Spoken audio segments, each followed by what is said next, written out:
अचौर्यानुव्रत की कथा। अचौर्यानुव्रत किसे कहते हैं? चोरी का स्थूल रूप से त्याग करना अचौर्यानुव्रत कहलाता है।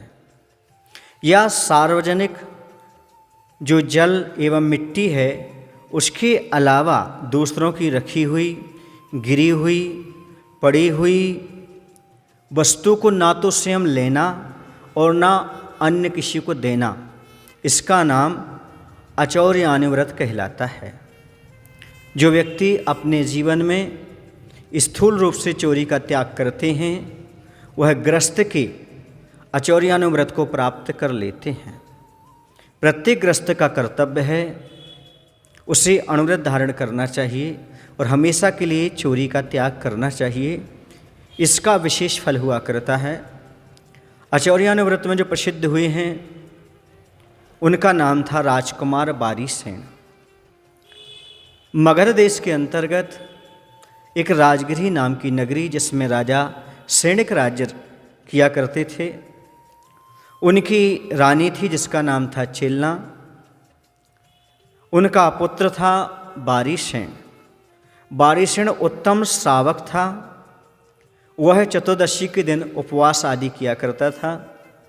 इसके साथ ही साथ शमशान घाट में जाकर के इस स्मशान में कायोसर्ग मुद्रा से सामायिक ध्यान आदि किया करता था। हर पर्व की भांति इस चतुर्दशी के पर्व पर भी वह शमशान में कायोसर्ग से ध्यान लगाए हुए था, खड़ा हुआ था ध्यान मुद्रा में। उस दिन बगीचे में गई हुई एक कोठे वाली थी जिसका नाम था मगध सुंदरी। तो वहाँ पर बगीचे में जो सेठ जी थे श्री कीर्ति नाम के, उनकी सेठानी के गले में एक सुंदर रत्नों का हार था।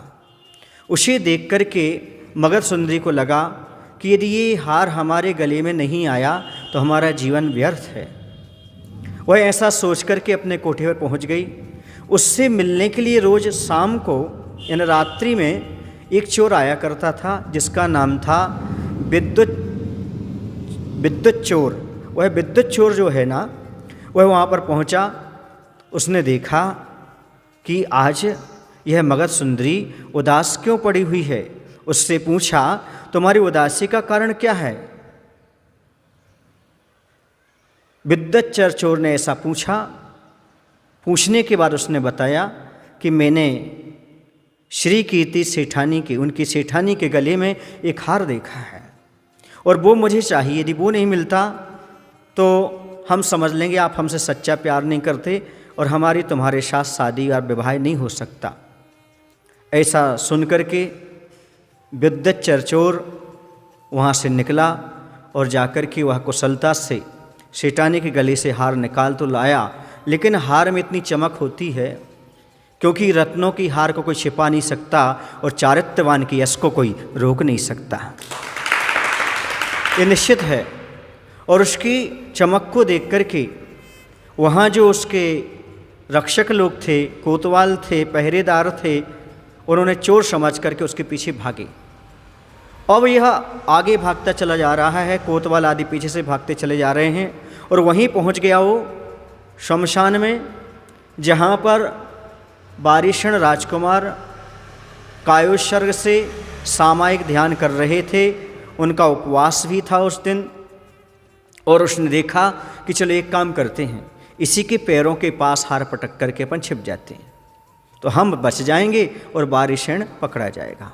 उसने बारीसेन के पैरों के पास हार डाला और स्वयं झाड़ियों में जाकर छिपने लग कर देखने लगा क्या होने वाला है।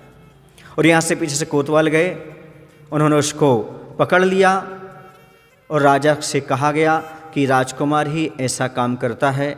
बारीसेन ने ही हार चुराया है, उसके पास पड़ा था और कायोसर में खड़ा हो गया। एक बार राजा सैनिक को लगा कि एक तो ध्यान करता है, उपवास करता है और चोरी। राजा तो बड़े न्यायप्रिय होते हैं, उन्होंने आदेश दे दिया और आदेश दे दिया, चांडाल से कह दिया कि जाओ बारीसेन का मस्तक धड़ से अलग कर दो।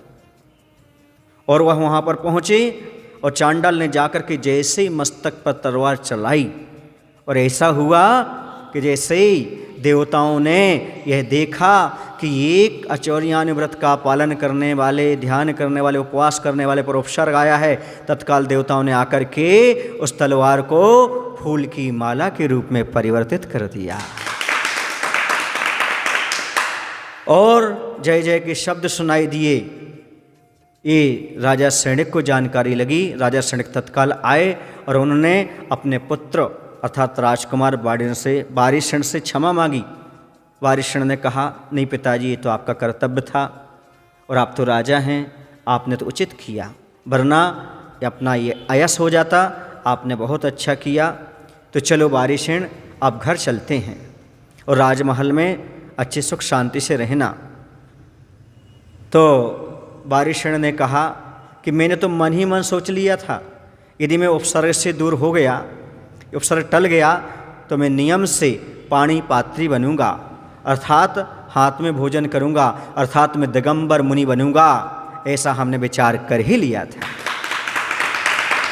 और उसने तत्काल अपना निर्णय लिया और श्री शूरसेन गुरु के चरणों में गया और श्री शूरसेन गुरु के चरणों में जाकर के बारिशण ने दीक्षा धारण कर ली। यह है बंधु बारिशण राजकुमार की कहानी, जिन पर चोरी का आरोप लगाया गया, लेकिन उनका चौरियानुव्रत था, जिसके कारण देवताओं ने उनकी सेवा की और उनकी जय जयकार हुई। सारे नगर में बारिशण महाराज एक प्रसिद्ध हुए। कहने का तात्पर्य है, जिनका धर्म के लिए जीवन कुर्बान है, जिनका धर्म के लिए जीवन कुर्बान है, उन्हें देवता लोग भी करते सत प्रणाम हैं, सत प्रणाम है। बोले महावीर भगवान की जय। आचार्य विद्यासागर जी महाराज की जय।